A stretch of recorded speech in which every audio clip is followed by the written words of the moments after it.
मेरे प्यारे, इनफैक्ट हम सब के प्यारे, हम सब के दिलों की धड़कन, बाबर आजम, बॉबी भाई, बॉबजी द किंग। बॉबी भाई जो है ना वो, ये क्या है इसका, आईसीसी की जो रैंकिंग्स है ना बैटिंग की, उसमें नीचे की तरफ सिरकना जो है वो शुरू हो गए हैं। आप लोगों को पता होना चाहिए कि बॉबी भाई T20 की जो बैटिंग रैंकिंग है ना उसमें अब वो 8वें नंबर के ऊपर हैं। ओडीआई क्रिकेट में वो दूसरे नंबर के ऊपर हैं और टेस्ट क्रिकेट में वो 20वें नंबर के बैटर बन गए हैं। तो ये जो बाबर भाई के दर्जे नीचे आ रहे हैं ना, उसमें टेस्ट क्रिकेट में वो सबसे नीचे लेवल पर है, मतलब दुनिया भर के बैटर्स में 20वें नंबर के ऊपर हैं वो। ओडीआई क्रिकेट में वो दूसरे नंबर के ऊपर हैं और T20 क्रिकेट में भी अब वो नीचे सरकना शुरू हो गए हैं, वहाँ पर अब वो 8वें नंबर के ऊपर आ गए हैं। रीज़न बड़ी सिंपल सी है कि बॉबी भाई जो हैं वो तीनों फॉर्मेट की जो क्रिकेट है उसमें वो कुछ खास कर नहीं पा रहे रेगुलरली बड़े स्कोर्स।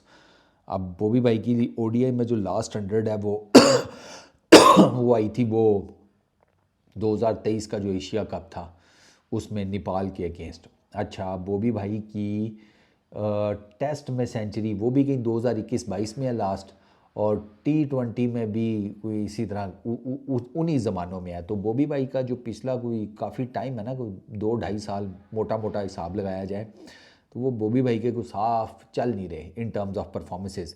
दो कि वो जिसे कहते हैं 50-50s कर रहे हैं, लेकिन 50s क्रॉस करके वो जिसे कहते हैं ना 3 डिजिट मार्क, वो नहीं क्रॉस कर रहे किसी भी फॉर्मेट में, ना टेस्ट क्रिकेट में, ना ओडीआई क्रिकेट में, और ना T20 इंटरनेशनल्स में। और रीज़न बड़ी सिंपल सी है कि एक तो बॉबी भाई की फॉर्म, फिर बॉबी भाई की टेक्निक में फ्लॉज आ चुके हैं। वो जिसे कहते हैं उनकी बैटिंग टेक्निक वो बुरे तरीके से इस टाइम एक्सपोज्ड है स्पिनर्स के अगेंस्ट। बॉबी भाई का जो पुराना मसला है कि वो स्पिनर्स के अगेंस्ट बैक फुट की जो अपनी गेम है ना उसे ख़ास डेवलप नहीं कर सके। वो भी चीज़ अब जिसे कहते हैं रेगुलरली बॉबी भाई के सामने ना एक डीमन बनकर खड़ी है। ये नेशनल T20 कप में भी एज़ यूजुअल एक लेफ़्ट आर्म ऑर्थोडॉक्स ने पकड़ लिया बॉबी भाई को, वो आउट कर गया लड़का बाबर आजम को। और बाबर आजम का ये प्रॉब्लम चल रहा है कि बाबर आजम स्पिनर्स के against, specially left arm spinners जो हैं उनके अगेंस्ट तो बिग टाइम स्ट्रगल कर रहे हैं, बिग टाइम। और मोस्टली वो इधर शॉर्ट मिड विकेट पे कैच पकड़ा रहे हैं।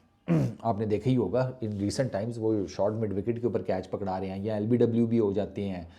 तो बॉबी भाई के लिए ना things are not going in an easy way, though कि उनकी जो पीआर करने वाली टीम है या जो उनके फैंस फूंस हैं, उनको तो अभी भी यही लगता है कि वो दुनिया के सबसे बेहतरीन बैट्समैन हैं और उनके अंदर कोई फ्लॉ नहीं है। बस उनका ना डक्का लगा हुआ है, वो जिसे पंजाबी में कहते हैं ना कि ज़रा उनका रास्ता बंद है, बस एक दफ़ा रास्ता खुलने की देर है। बॉबी भाई जो है ना वो रन्स का पूरा लश्कर लेकर इंटरनेशनल क्रिकेट के ऊपर चढ़ दौड़ेंगे, तस्खीर कर लेंगे, फतह कर लेंगे इंटरनेशनल क्रिकेट को तीनों फॉर्मेट्स में। उनके फैंस को यही लगता है।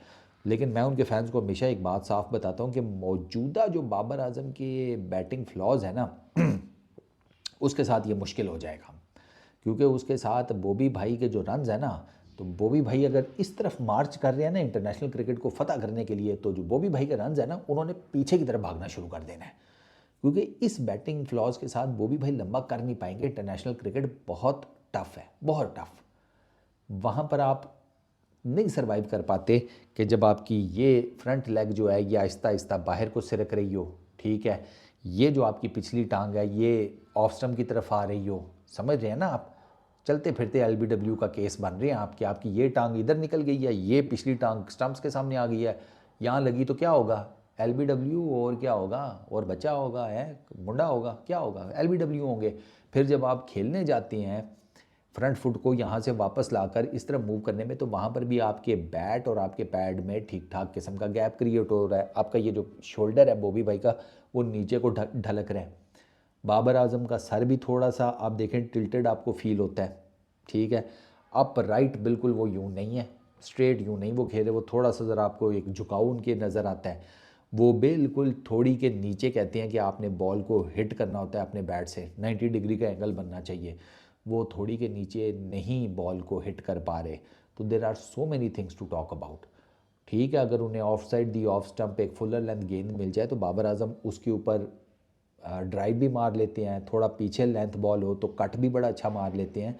लेकिन आपको पता है इंटरनेशनल क्रिकेट में ना बॉलर आपको एक आधी बॉल उस जगह के ऊपर देगा, बार बार नहीं देगा। हार्दिक पांड्या ने आपको एक बॉल आगे किया, आपने ड्राइव मारी, बल्ले बल्ले हो गई। हार्दिक पांड्या ने फिर दूसरा बॉल आपको वहाँ नहीं किया, दूसरा बॉल हार्दिक पांड्या ने लेंथ बॉल किया और वो थोड़ा सा गेंद को अंदर लेकर आया। आप फिर ड्राइव मारने गए तो क्या हुआ, आपने बॉडी से दूर खेला, क्योंकि पैर आपका मूव उस तरीके से किया कोई नहीं, क्योंकि पैर पहले इधर जाएगा और फिर इधर आएगा।